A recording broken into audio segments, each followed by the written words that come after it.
Aí, pessoal, com quem eu tô aqui, ó, Wesley Galvão Porto. E aqui o nosso grande amigo Vilaça, também lá de Uberaba. Diácono da nossa igreja. Diácono. E eu quero aproveitar esse momento aqui de carinho, de acolhimento. Isso. Registrar com o Wesley aqui uma rica experiência de vida. E Wesley, eu sei que você gastou aí pelo menos 35 anos, ou mais de 35 anos, ativo no Ministério Pastoral. Isso.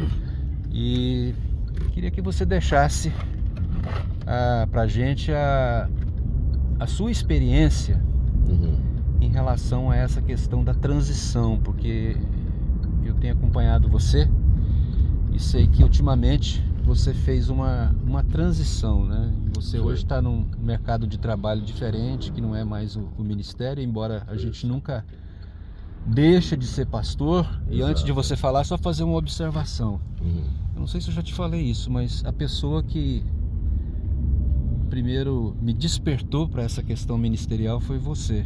Um dia depois de uma escola dominical, você falou: cara, você já pensou em seminário? E eu perguntei: como é que é isso?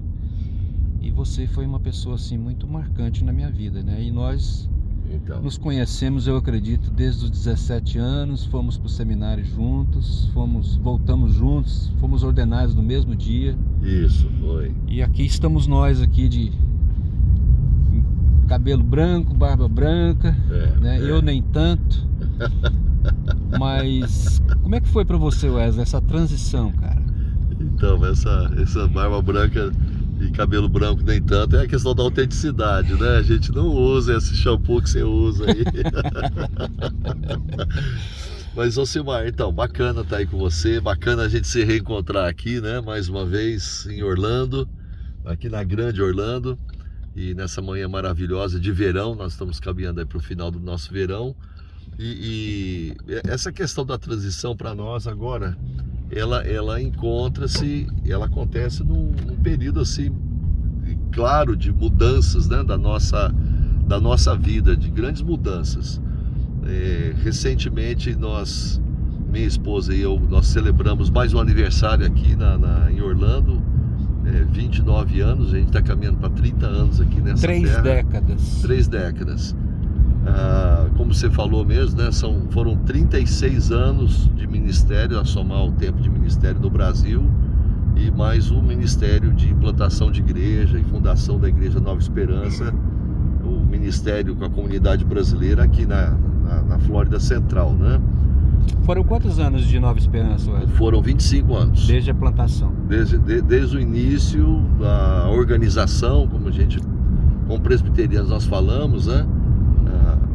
A organização finalmente, a vinculação ao presbitério e esse crescimento todo do ministério, esse desenvolvimento do ministério, até a gente passar o cajado pastoral para o pastor Sandro, que foi o homem que me ajudou aí por 7 anos, nesses 7 anos últimos da igreja, ele esteve conosco aí, e até que ele assumiu, né? Nós passamos a responsabilidade para ele. Mas a transição, ela começou, essa pergunta nós sempre fazemos, né? Nós devemos sair, a gente continua, tá bom o ministério, a gente tá fazendo aquilo que a gente tem consciência que Deus nos chamou para fazer, você está colhendo frutos. Então isso veio vindo. Eu me lembro de algumas vezes no Brasil, inclusive, receber convites, né, de outras igrejas para a gente voltar, para recomeçar o ministério no Brasil, e a gente tendo aquela consciência de que ainda não é hora, Deus está nos usando lá, a coisa está fluindo, o ministério está acontecendo. Nesse meio tempo nós temos aí toda a história da comunidade brasileira de Orlando, crescendo também, florescendo, e uma demanda, uma necessidade muito grande do ministério, da presença da igreja, o serviço da igreja, a igreja como referência dentro da comunidade, né? Então a gente sempre teve essa sensação.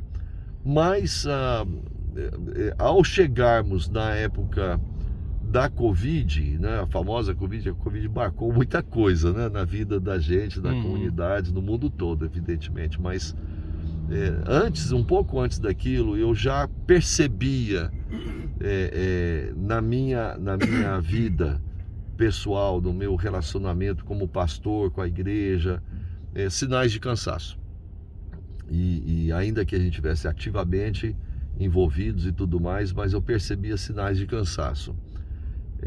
Eu tive a oportunidade de um período receber um sabático, né? Eu fui beneficiado com um sabático, foram 5 meses, e observei uma coisa: quando eu voltei desse sabático, isso foi em 2018, eu ainda me sentia cansado. Eu estava assim ainda, eu falei, poxa, 5 meses fora do trabalho, mas aí eu comecei a entender a história do burnout, né? Que não basta você tirar umas féris, você, nem que seja férias de 5 meses, né?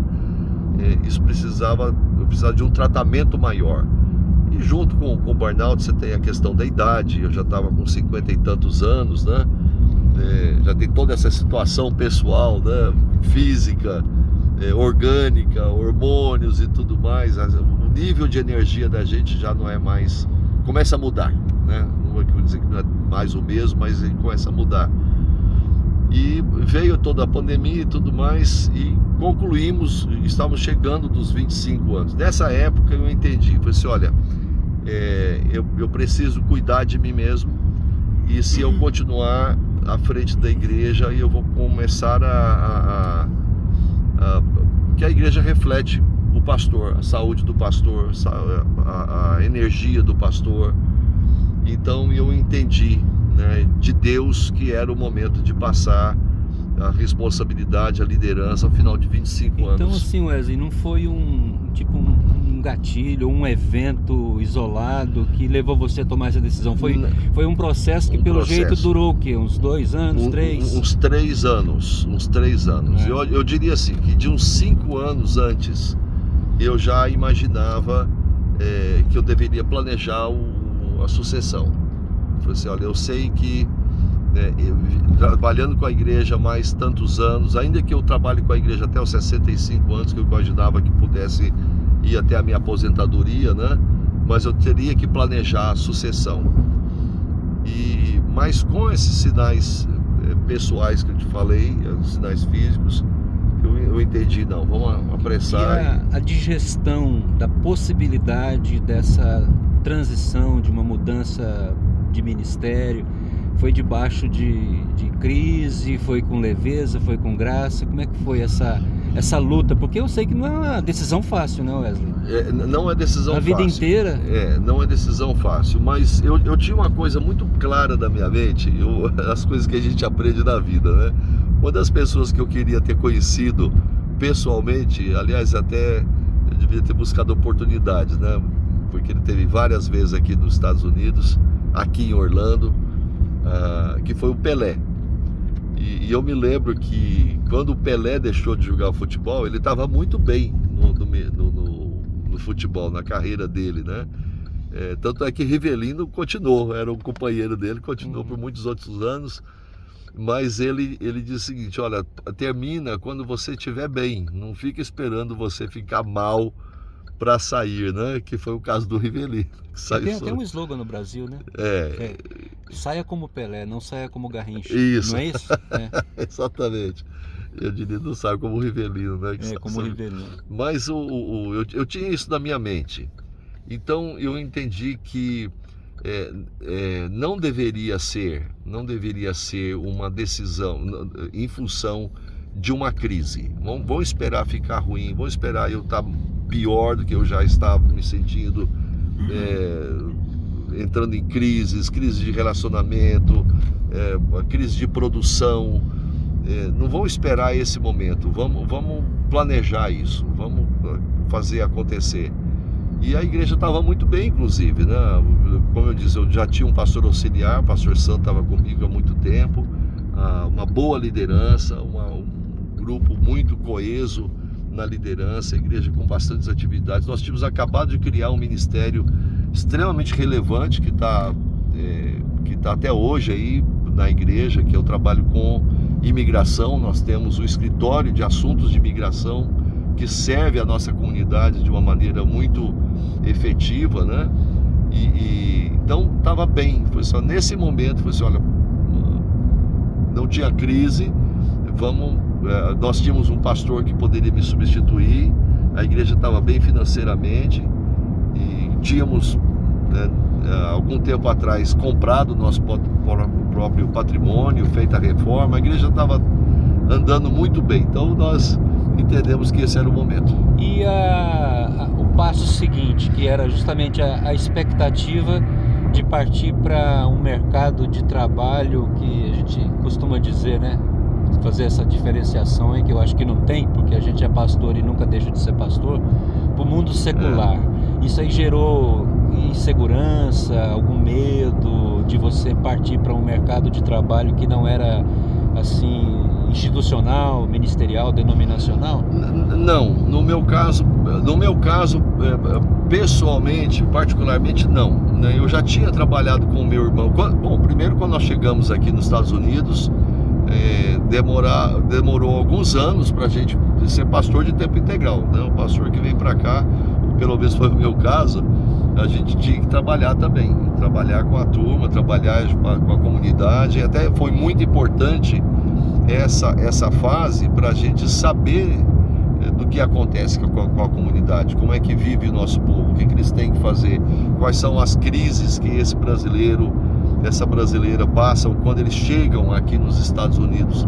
E nós passamos por isso quando chegamos aqui, tivemos todas as experiências, né? Trabalhar com limpeza, trabalhar com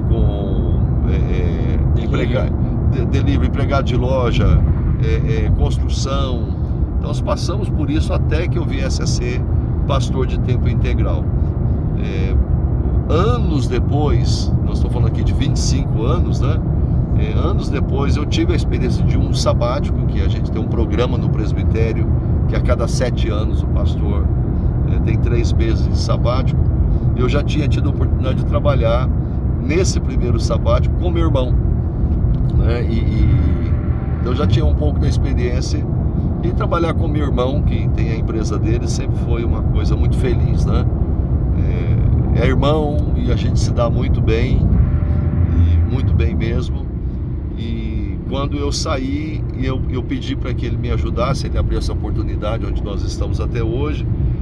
Mas também eu saí com 2 propósitos. Eu saí com um propósito, ao deixar a igreja, né, ao fazer a transição, eu saí com o propósito de trabalhar para continuar o sustento de casa, mas também de me cuidar e buscar aí esse descanso, esse refrigério, superar esse burnout, e entendendo que como pastor eu ainda devo voltar para alguma coisa. Então eu nunca deixei de estar envolvido com ensino.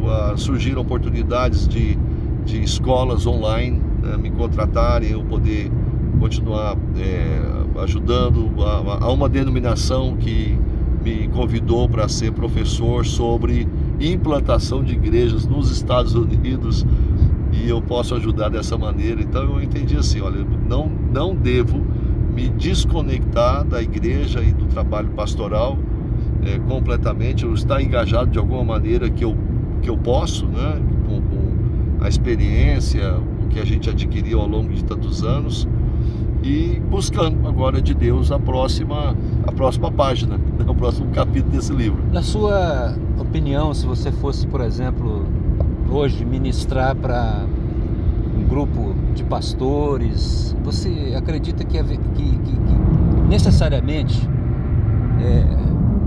precisa de um time para que haja essa transição, ou isso é relativo? O que você pensa sobre, o que você diria para um grupo assim de pastores que já está aí acima de 30 anos, 40 anos no ministério? Qual o caminho que você seguiria para poder dar algumas dicas baseado na sua experiência? A primeira coisa que eu diria é o seguinte: a mudança vai acontecer e acontece para todos. Todos nós passamos por mudanças e a gente conscientemente tem que estar preparado para elas, né? Para que isso não venha como crise. É como eu disse, né? Nós estamos acostumados a ver pessoas que permaneceram em ministérios longos, e o nosso ministério aqui foi de 25 anos, como eu disse, mas a gente cria uma ideia de que não, essa igreja ou esse ministério é meu até eu morrer, e as pessoas têm medo de deixar isso, né? Deixar o ministério. E quando a gente olha para trás, a gente percebe que a gente está perdendo a energia, a igreja merece continuar com a saúde que tinha antes e tudo mais. Mas Wesley, não é fácil você desapegar em relação a isso, por causa da estabilidade, né? Por causa da estabilidade, mas a gente tem que perceber o seguinte: quando você cai em energia, você também começa a perder a estabilidade. E a gente tem que ter essa consciência.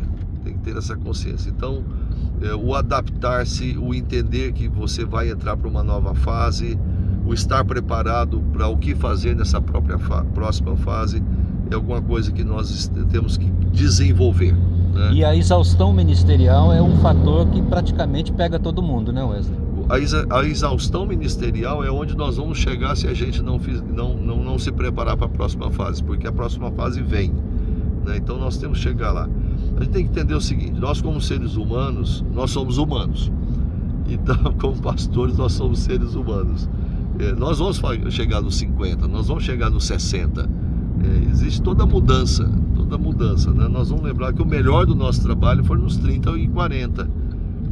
Essa energia de estar na frente, reuniões, cultos, programas, trabalho com jovens, estar presente, as vigílias inúmeras, né? Como diz o apóstolo Paulo, tantas coisas assim. Mas ao longo do tempo, isso aí vai pesar na gente, vai pesar no corpo, no físico, na alma, na estrutura humana da gente. E a gente tem que ter essa sabedoria, né, de começar a planejar. Então, isso aí seria a luz amarela, quase vermelha, para o ministério de uma forma geral, né? Outras dicas assim você daria, além da pessoa dizer, para lá, tenho que refletir sobre isso. Alguma outra dica a mais? Eu diria além assim, desses sintomas de adoecimento? Eu diria assim, que nós temos que ter consciência que nós precisamos planejar. A gente deve esperar por esse momento e planejar para esse momento. Planejamento, né? De vida, você está falando. Planejamento de vida. Eu tive o privilégio, né, de poder ser abraçado pelo meu irmão e poder estar trabalhando com ele hoje, de onde veio nosso sustento, e ao mesmo tempo já estava me engajando com algumas outras instituições, né, como eu disse para vocês, que hoje eu posso servir, né, como professor, eu posso servir como coaching, eu posso servir como orientador de alguma maneira. A gente tem aí o projeto de escrever um livro, né, a respeito desse assunto, né, justamente contar as nossas histórias e falar a respeito dessas coisas. Mas muitas pessoas chegam nesse momento assim, elas são praticamente quando a gente acha que a igreja comete uma injustiça muito grande de desprezar ou abandonar o pastor, né? Mas que o pastor tem que ter a consciência que ele tem um limite, e esse limite ele precisa planejar. Eu diria assim para você que não somente isso, nós vamos entrar numa fase que também vai precisar de planejamento e expectativa para uma outra fase, especialmente para aqueles que pretendem viver aos seus 80 até 90 anos, né? Então a gente tudo tem que ter, e a gente tem recursos hoje para isso, né? A gente tem recursos para a gente se preparar para as diferentes fases da vida. Caminhando assim para o final, ainda nessa linha de experiência pessoal, quais foram assim os momentos mais cruciais durante esses 36 anos, Wesley? Muito bem, né? Eu acho assim que para nós esse início foi... Todo início é um início apaixonado, né? Cheio de idealismos e tudo mais, mas é um momento de muita energia, muita vontade, muito amor, muita paixão que nos impulsiona, né, para tudo isso.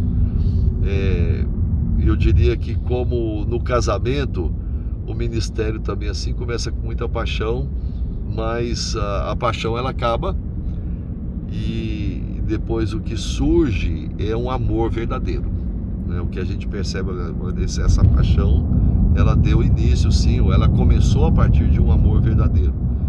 E esse amor é a história da perseverança e tudo mais. No meu caso, um momento marcante foi quando a gente deixou Cuiabá, e o entendimento de que a gente precisava ter diferentes experiências que nos trouxesse amadurecimento e crescimento na nossa jornada pastoral. Nós éramos muito bem amparados, né, em Cuiabá, queridos, amados e tudo mais. O fato de ter mudado para o interior de São Paulo, em seguida, que foi a segunda fase do nosso ministério, me colocou, eu junto com a minha esposa, numa situação em que as pessoas não conheciam a gente. Então aí foi uma fase que nós começamos. Agora somos nós e Deus começando e desenvolvendo o ministério. E não foi a partir de alguma coisa que já existia, alguma coisa que agora a gente vai começar a desenvolver. E isso nos deu, né, foi para nós um desafio muito grande, situações de muita dificuldade, de solidão, de muita solidão, mas que foi um período de muito crescimento, tanto no nosso casamento, como também no ministério, nas capacitações e tudo mais.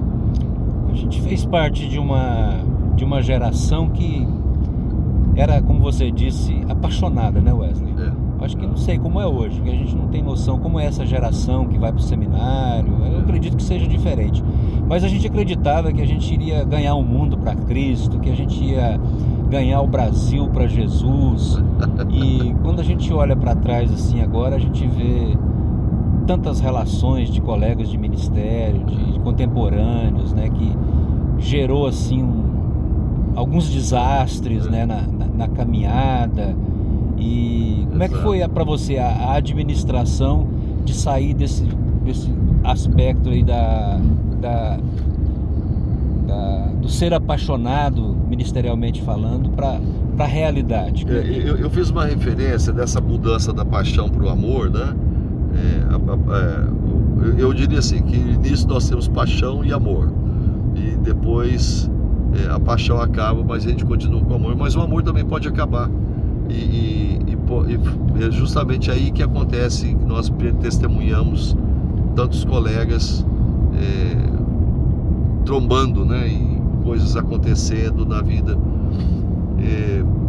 Deus nos deu a graça, né, de perseverarmos nisso. Uma coisa que eu sempre tive consciência é de que no chamado pastoral nós temos uma responsabilidade muito grande pelo amor à palavra de Deus, pelo amor ao que Deus nos revela, nos ensina, a revelação de Jesus, a revelação da verdade em Jesus, a ser seguida, a ser abraçada, o transmitir isso às pessoas, o cuidar das pessoas a partir desse Jesus que realmente transforma e preenche a vida das pessoas. Isso para mim sempre foi um gás, sempre foi um desejo de renovação. Eu sempre me alegrei, né, com a novidade da conversão de uma pessoa nova na igreja. Eu sempre me alegrei com a família que chegou nova.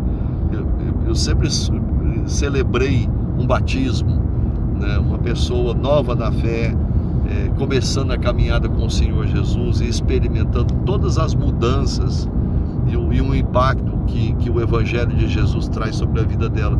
Isso sempre foi um gás para mim, isso sempre foi uma fonte de energia para mim, sempre foi uma inspiração para continuar. E a responsabilidade com essas pessoas, né?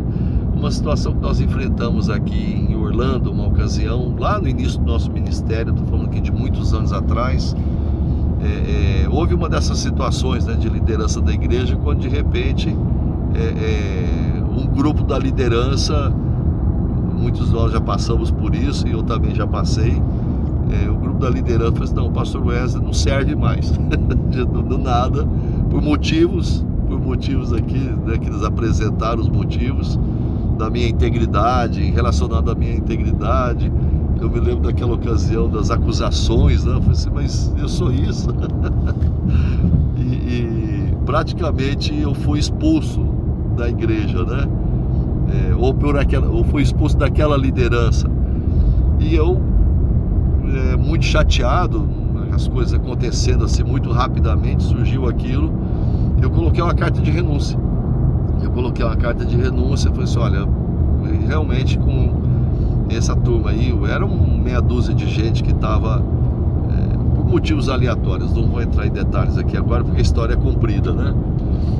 E eu falei assim, olha, eu não tenho condições de trabalhar com esse pessoal. E eu saí, mas quando eu saí, a igreja, né, tirando o meia dúzia, a igreja se levantou e falou assim, não, o nosso pastor não é esse pessoal, o nosso pastor é o pastor Wesley. E esse pessoal que se levantou era gente que a gente tinha batizado, gente que a gente tinha levantado para Jesus Cristo. E esse foi um daqueles momentos em que eu pensei assim, não, agora é hora de voltar para o Brasil, agora é hora de... E era novo ainda, né? A gente estava há pouco tempo aqui, ou ir para outra cidade, mas com a reação desse povo, a reação da igreja de uma maneira geral, né? Vem na cabeça da gente, eu não posso abandonar esse pessoal, eu não posso deixar esse pessoal. Então eu entendi, não, o ministério não acabou foi o relacionamento com aquela meia dúzia. Mas o amor para essas pessoas, o amor à igreja, o cuidado com a igreja, gente nova na fé, do tipo assim, eu não posso deixar esse pessoal para trás, não posso abandonar. Eu me lembro de uma mãe solteira, né, que tinha uma menina na nossa igreja, ela estava vibrando com o início da fé, né, e ela disse, não, mas já acabou, vai acabar a igreja, como é que é essa história? E eu falei, você não vai acabar não, a gente vai continuar e eu vou continuar no cuidado dessas pessoas assim. Então, esse cuidado, o amor pelas pessoas, o impacto, a força do Evangelho, como diz o apóstolo Paulo, né, o poder do Evangelho, isso sempre nos renovou e nos inspirou. Às vezes que o amor era simplesmente uma rotina, mas era uma rotina que a gente sabia que está produzindo resultados no reino de Deus. Agora é uma história escrita de forma fantástica, né, Wesley? Foi o melhor período, com certeza, da sua vida, né? A sua juventude foi investida nisso. A pergunta é simples, né? Valeu a pena tudo isso? Valeu demais, né? Quando a gente fala assim, a pergunta até emociona essa pergunta, tá? Até emociona, porque são 25 anos à frente da Igreja Nova Esperança, passando por todas essas fases e outras mais. Sempre houve situações de crise na liderança ou na condução do trabalho, houve situações no meio, na economia, na sociedade, que impactou diretamente a saúde e a consciência, né, dos propósitos do ministério aqui. E toda a crise, interessante que a gente começou a entender que o Evangelho é a resposta para as crises. E a gente vendo a cada situação de dificuldade que a igreja passou, por exemplo, quando houve os atentados terroristas aqui dentro dos Estados Unidos, e muita gente foi embora, que a gente pensava, olha, a comunidade brasileira vai embora, então a igreja vai deixar de existir, né? Pelo contrário, né? A igreja foi usada e a igreja descobriu, pela direção de Deus, né, tantas maneiras pelas quais nós fomos úteis à comunidade. A igreja passou a entender que crises não são para que a gente ande para trás, as crises são para que a gente traga a verdade e a resposta do Evangelho de Jesus por ser humano que está enfrentando aquela situação. E por fim, há uma satisfação com certeza no seu coração assim com relação ao legado, especialmente dos seus filhos, né? Foi uma construção fantástica, né? Ambos nasceram aqui, estão encaminhados, e isso foi uma riqueza para eles também, né, Wesley? Foi. Os meninos, né, o Sérgio e a Giovana, né? Eles nasceram aqui e eles foram criados. Imagina que a igreja, nós, junto com tantas outras famílias que foram se agregando, e gente que foi se convertendo, e gente que foi chegando, nós criamos os filhos juntos, né? Ontem eu tive a oportunidade de voltar à Igreja Nova Esperança, participei do culto lá, e um casal estava apresentando a filha que está viajando amanhã para a faculdade no estado de Illinois. e ela faz parte também do polo aquático, do time de polo aquático, e por causa dela ser uma grande atleta, ainda na pouca idade dela, ela ganhou a bolsa para essa faculdade, uma bolsa integral. Então a gente vendo a filha de uma família que andou conosco durante todos esses anos, eu batizei o pai, batizei a mãe, depois nós apresentamos, batizamos todas as crianças, e hoje vendo uma criança já dessa geração, o Sérgio e a Giovana foram criados nesse ambiente, né, de famílias juntas, com uma grande família. O slogan da igreja é Igreja Nova Esperança, sua nova família em Orlando, né?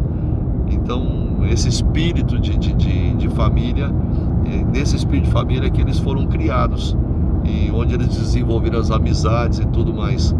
E ao entrarem na adolescência deles, eles passaram a ser tremendos cooperadores desse ministério.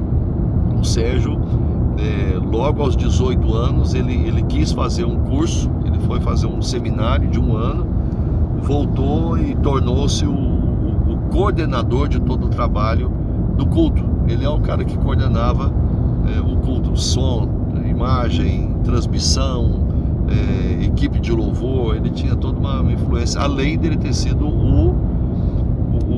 a pessoa que organizou o ministério de jovens na nossa igreja. E a Giovana, com um talento vocal tremendo que ela tem, né? Ela é uma cantora, uma adoradora, ela somou fortemente para o nosso ministério. Então foi assim, eles não simplesmente foram os filhos do pastor, eles eram pessoas realmente envolvidas no ministério, e hoje seguem, né, com a mesma paixão por Jesus, a mesma paixão pelas coisas de Deus, e eles têm assim, essa paixão muito grande pela adoração, né, pelo ministério de adoração na igreja. Então para mim é uma grande recompensa. Para encerrar, você, Ana Cláudia, estão ainda, depois de toda essa trajetória, vocês estão cheios de sonhos? Cheios de sonho, boa colocação, né? Deixa eu falar um pouquinho da Ana Cláudia, porque a gente falou tanto de tantas coisas da Ana Cláudia. Ana Cláudia, nós estamos aí, comemoramos agora 36 anos de casado. 36 anos de casado. Então são 37 de ministério, porque a gente se casou na metade do nosso 2º ano, ou do meu 2º ano de ministério, né? Então são 36 anos de casados. Nós tivemos a nossa oportunidade de celebrar bodas de prata aqui, né? E bodas de prata já é uma coisa assim inusitada, né? E a gente foi celebrar a nossa boda de prata na Itália. Foi um sonho realizado. E a gente tem sonhos, né? Nós vamos construindo. Um dos sonhos que nós temos, que a gente está buscando, concretizando, a gente está comprando um patrimônio no Nordeste do Brasil, na Paraíba, porque a gente gostaria de dividir doravante o nosso tempo, parte aqui, parte do Brasil, ou parte da Paraíba, né? Que é um lugar que eu achei assim maravilhoso, um dos lugares do Brasil que eu acho assim paradisíaco, e que eu gostaria de gastar mais tempo ali, né? E outras coisas mais que nós planejamos, né? Queremos ser avós. Bom sonho esse. O Sérgio, quando se casou com a Gabriela já tinha essa menininha, né? Já são avós, então. Então nós já experimentam. Então nós já entramos no casamento do Sérgio e da Gabriela como avós, o que já gerou em nós assim uma alegria, um amor muito grande, né? E é uma das coisas assim da nova fase, né? Da nova fase. Você, como é bom ser avô, como é bom poder ajudar os filhos nessa fase da vida deles, né? Então estamos aí, cheios de sonhos da nossa nova fase. Wesley, primeiro, muito bom, cara, te rever, ver você bem, cara, e nossa, estar com você aqui é um privilégio, cara. Eu tenho certeza que todo mundo aí da nossa geração que vai te ver aqui respondendo assim com tanta alegria todas as perguntas e dividindo com a gente essas experiências, todos vão se alegrar muito com você. E a nossa conversa girou em torno, né, das perguntas foram voltadas para o ministério aqui, a experiência, Alcimar, mas uma das coisas assim que são da nossa vida, que sempre fizeram parte da nossa vida, são as nossas amizades, né? Como a amizade com você, amizade com o Saulo, amizade com a Linda, aquela geração nova de jovens que intencionalmente a gente nunca deixou de ter e nunca abriu mão disso, né? Que são tesouros que nós carregamos para nossa vida toda, né? E como diz o mineiro, né? Mexe e vira, a coisa acontece aqui, a coisa acontece lá, mas a gente volta para nós mesmos, porque essas amizades são muito antigas e são duradouras e muito preciosas. Nós tivemos aquela experiência única, que poucas pessoas da vida têm a oportunidade, que em 2012 foi organizado o encontro dos dinossauros lá no Buriti, lá na Chapada dos Guimarães. Aquilo lá ficou na nossa história para sempre, mas foi uma oportunidade da gente dar uma abastecida na saudade, né? Matar a saudade e ao mesmo tempo renovar os nossos laços, né? Isso foi muito importante. Então essa dimensão das amizades e da fé que nos une a todos, isso é muito precioso. A gente tem que repetir essa dose aí, tem que fazer o Dinos 2. Muito obrigado, Wesley. Grande. Valeu, Alcimar. Grande cara, viu? Então, Zé, a próxima vez você pode ficar lá em casa, viu, cara? Tô muito feliz, cara. Muito mesmo, assim, de te ver, cara. Você tá bem pra caramba, viu? Obrigado. Muito bom, obrigado. Viu? Pilaça, muito obrigado aí, viu? Eu que agradeço. Pelo serviço prestado aí, né? Imagina. Que seus sonhos também aqui possam se cumprir em breve, né? Com o apoio aqui desse cara, Bem. com certeza você vai deslanchar. Vilaça aí, Zé. O irmãozão da nossa igreja lá de Uberaba, né? Isso. A igreja de Uberaba, minha igreja da infância, a igreja onde meu avô era presbítero, meu pai foi diácono, meu pai foi batizado lá, e o Vilaça a gente conheceu há pouco tempo e mostrou o desejo de um dia vir morar aqui com a família dele, né? Então, se esse for o projeto de Deus para a vida dele, nós estamos aí para caminhar juntos. Isso aí, Deus nos abençoe aí. Obrigado, Wesley, pela carona, voltando hoje. Boa Brasil. viagem de volta, né? Boa viagem Deus de volta quiser, lá para Goiânia. em breve, se Deus quiser, eu vou estar de volta aqui também. A gente se vê. Estamos aí. Ficar com Deus. Tchau.